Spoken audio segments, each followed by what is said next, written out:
ഒരു international courier send ചെയ്യാനുണ്ട്. നല്ല മഴയായതുകൊണ്ട് ഞാനത് ഇന്നലെ കടയിൽ നിന്ന് എടുത്തുകൊണ്ട് വീട്ടിലേക്ക് വന്നു. അപ്പോൾ വീട്ടിൽ കൊണ്ടുവന്നിട്ട് ഞാൻ രണ്ടാമതൊന്ന് റീപാക്ക് ചെയ്യാനായിട്ട് നോക്കുകയാണ് കേട്ടോ. അപ്പം മോൾക്കുള്ള ഡ്രസ്സുണ്ട്, അമ്മയ്ക്കുള്ള ഡ്രസ്സുണ്ട്. അത് നമ്മുടെ ശരണ്യം ഇട്ട ഒരു മോഡലാണ്. ഡ്രസ്സും ഷ്രഗും ഒക്കെ ആയിട്ട് പേജിൽ അപ്ഡേറ്റ് ചെയ്തിട്ടുണ്ട്. അപ്പോൾ അതിന് മാച്ചാവുന്നൊരു ഷർട്ട് ഉണ്ട്. അത് നമ്മൾ വെളിയിൽ നിന്ന് പർച്ചേസ് ചെയ്തതാണ്. പിന്നെ അതുകൂടാണ്ട് അവർക്ക് ഓണത്തിന് വേണ്ടിയിട്ട് മോൾക്കൊരു ഫ്രോക്ക് ഉണ്ട്.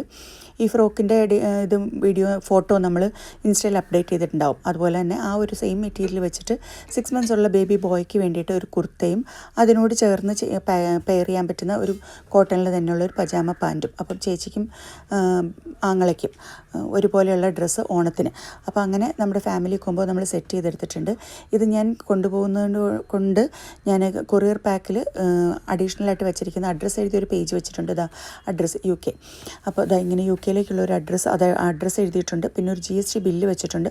അതുകൂടാതെ ഞാനൊരു ഡിക്ലറേഷനും വെക്കാറുണ്ട്. കാരണം ഇതിന് മുമ്പ് എനിക്ക് ന്യൂസിലാൻഡിലേക്കൊക്കെ അയച്ചപ്പോൾ ഒരു തവണ കസ്റ്റമറിനെ ഒരുപാട് വലച്ചു കസ്റ്റംസുകാർ ആർട്ടിഫിഷ്യൽ ബീഡ്സ് ഉണ്ടെന്ന് പറഞ്ഞിട്ട്. അപ്പോൾ അത് ഗോൾഡാണെന്നൊക്കെയുള്ള അതിൻ്റെ പ്രശ്നങ്ങളൊക്കെ ആയിരുന്നു. അപ്പോൾ അതുകൊണ്ട് ഞാൻ ഡിക്ലറേഷനും വെക്കാറുണ്ട്.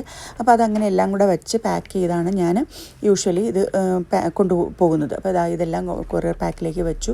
അതോടൊപ്പം തന്നെ നമ്മൾ DTDC ത്രൂ അയക്കുന്നത് കൊണ്ട് തന്നെ, അതായത് നമ്മൾ കസ്റ്റമറിനോട് ചോദിക്കും എത്ര ദിവസത്തിനുള്ളിൽ കിട്ടണമെന്ന്. അപ്പോൾ അതിനനുസരിച്ച് നമ്മൾ അവരുടെ വെയിറ്റ് വെച്ചിട്ട് DTDCയിൽ കോൺടാക്ട് ചെയ്ത് അത് ഓരോ ഡേയ്സിനനുസരിച്ച് അവരുടെ കൊറിയർ ചാർജും വ്യത്യാസപ്പെടും. അതനുസരിച്ച് കസ്റ്റമറുടെ അടുത്ത് നിന്ന് പേയ്മെൻറ്റ് വാങ്ങിയാണ് പോകുന്നത്. അപ്പോൾ ഞാൻ അങ്കമാലിയിൽ എത്തിയിട്ടുണ്ട്. ഇതാണ് DTDC. ഈ DTDCയിലാണ് ഞാൻ അയക്കുന്നത്.